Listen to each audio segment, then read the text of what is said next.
Hi friends, मैं हूं जीत और आपका स्वागत है आपकी अपनी एकेडमी कैन बी डन में। आज हम पढ़ने वाले हैं history of old English literature. First of all, I would like to congratulate all aspirants who have embarked upon the journey of clearing MP set exams. My best wishes to all of you.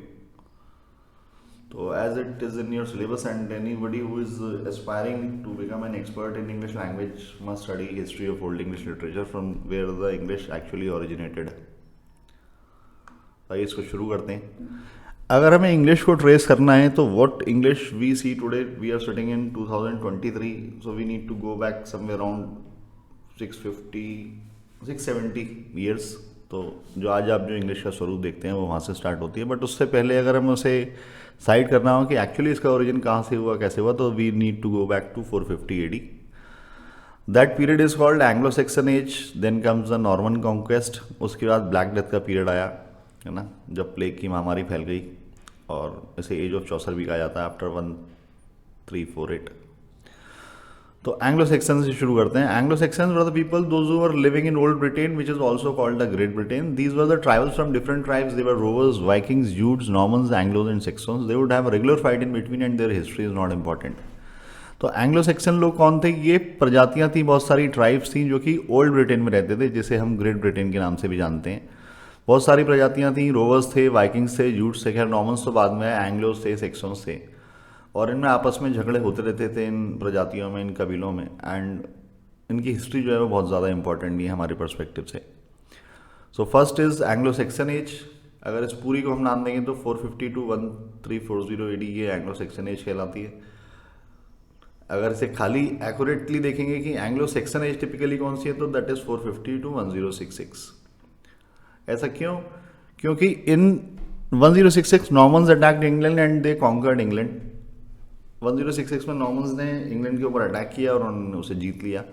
They introduced a new generation and new race, that is Norman race.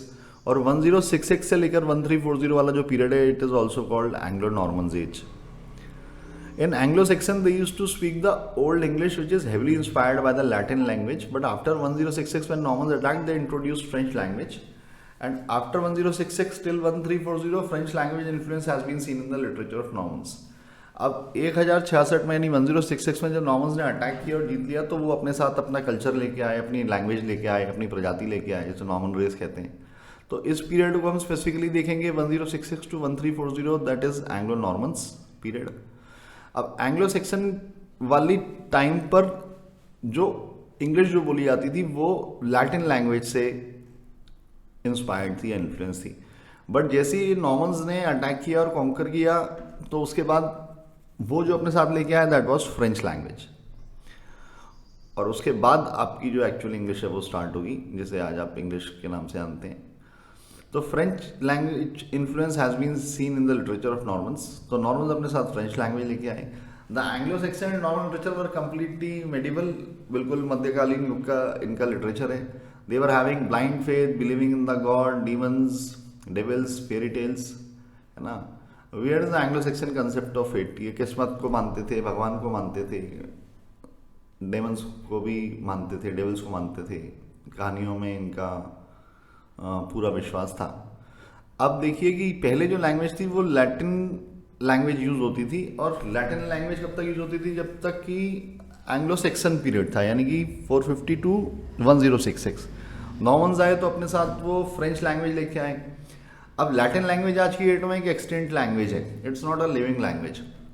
Latin के origin को समझने की कोशिश करेंगे तो you will find that it originates basically from the base is Greek, है ना. तो ग्रीक से लैटिन बनी.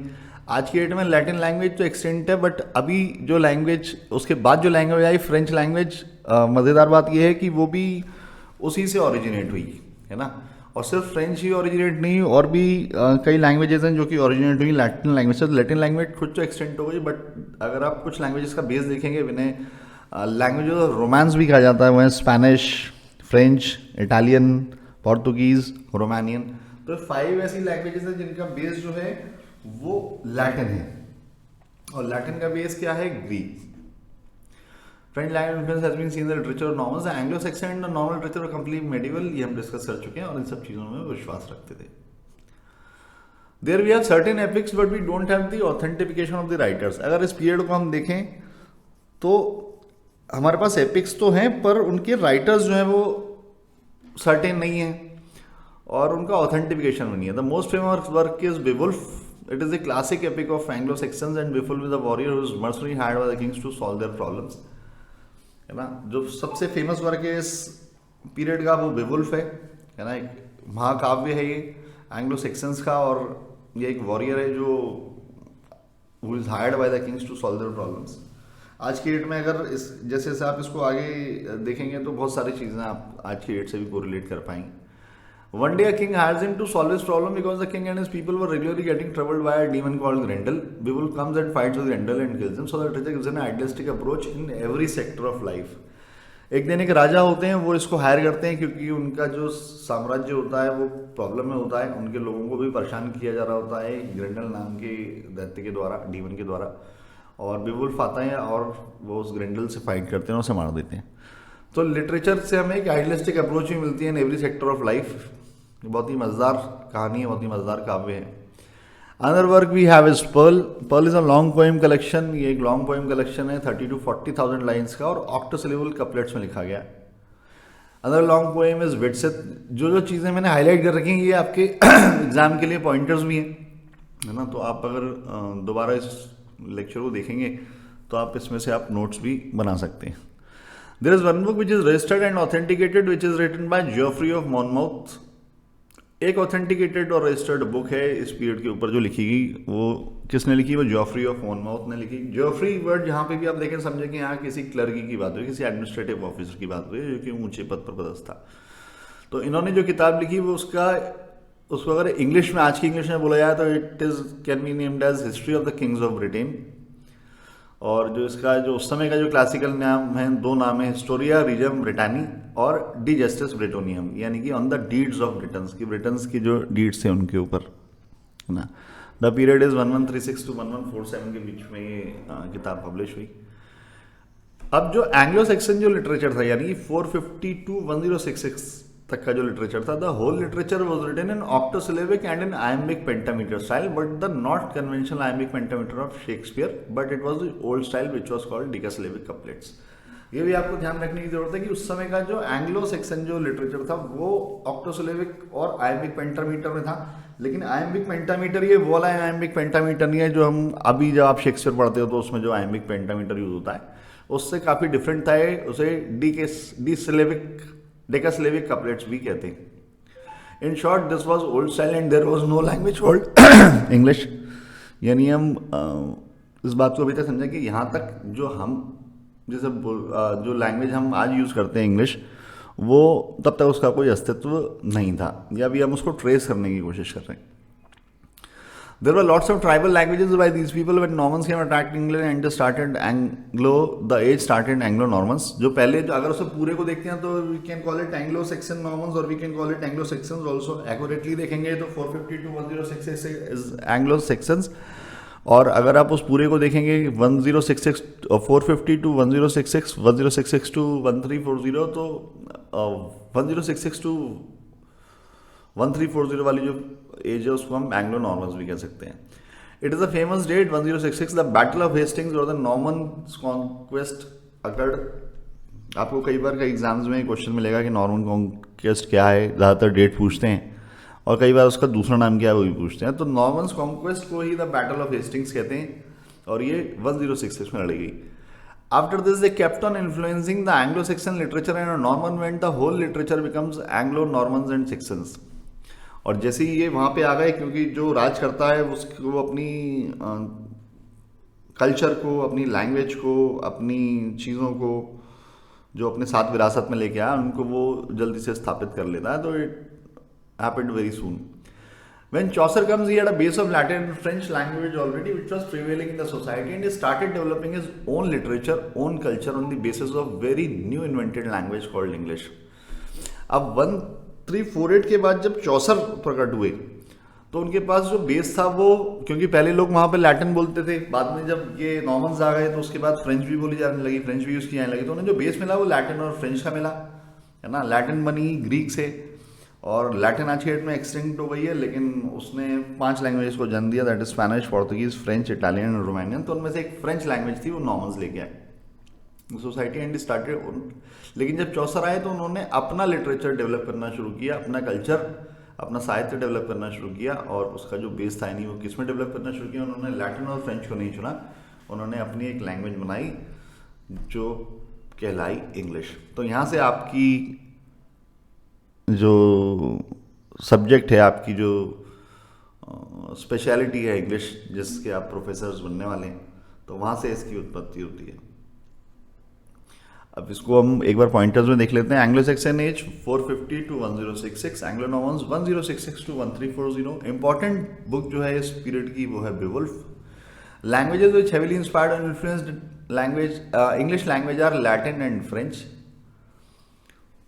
अब इंग्लिश लैंग्वेज भी कहीं ना कहीं किससे इंस्पायर्ड है, क्योंकि बेस कौन सा मिला था चौसर को, लैटिन और फ्रेंच ही मिला था। तो इसलिए आप देखेंगे जब भी आप किसी वर्ड का रूट वर्ड ढूंढने जाते हैं, डिक्शनरी ओपन करते हैं, गूगल पर सर्च करते हैं, तो अगर आप उसे ध्यान से देखेंगे तो आपको अगर उसका ऑरिजिन मिलेगा, आपको 70% वर्ड्स का आपको ऑरिजिन जो मिलेगा वो आपको मतलब you will find it is basically not an English word, it is either it comes from Greek, it comes from Latin, it comes from French. अब ये जो बेवुल्फ की जो कहानी है, एक महाकाव्य, इसका जो प्रोटैगनिस्ट है, इसका जो हीरो है बेवुल्फ, वो गीट्स का हीरो है। गीट्स एक जगह का नाम है, गीट्स लैंड भी बोलते हैं उसे, कई बार आपको गीट्स लैंड के नाम से भी पढ़ने को मिलेगा किताबों में। Comes to the aid of Hrothgar. Hrothgar is कौन है? रॉथगर किंग ऑफ डेन्स है।